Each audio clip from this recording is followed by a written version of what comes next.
Good morning, I'm Clinton Griffiths. President-elect Trump is continuing to build his future administration. His latest selection, former New York Congressman Lee Zeldin, to lead the Environmental Protection Agency.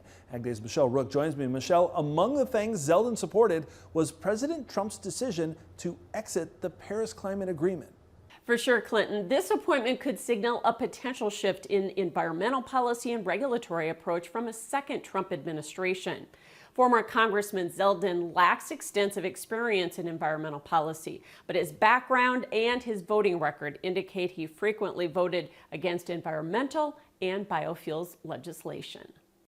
Former President Trump has stated Zeldin would ensure fair and swift regulatory decisions to unleash the power of American businesses. Zeldin is expected to focus on restoring U.S. energy dominance and revitalizing the auto industry, and his past record has been anti-biofuels. He's got a record relative to renewable fuels, and it's not particularly positive.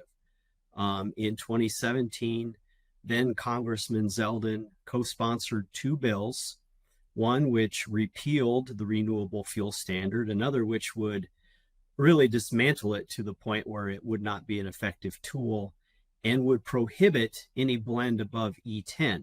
In 2015, Zeldin and other members of Congress sent a letter to EPA with concerns about the proposed 2016 renewable volume obligations under the RFS, saying the mandates would break the E10 blend wall and drive up prices for consumers. So Jennings says they have work to do in the confirmation process to get answers on how Zeldin will implement E15, the RFS, and small refinery exemptions. I don't have to remind your viewers that we had a very challenging time under the first Trump administration with all of the small refinery exemptions that were issued that really undermined the renewable fuel standard.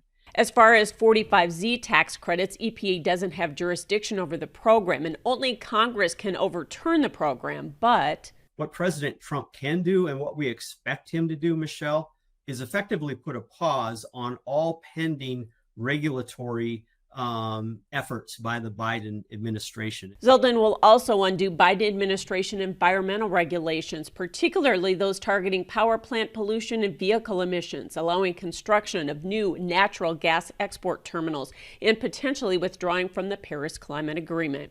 Environmental advocates have criticized the nomination, seeing it as potential regression in environmental and climate policy and support for increased fossil fuel production. I'm Michelle Rook reporting for Ag Day.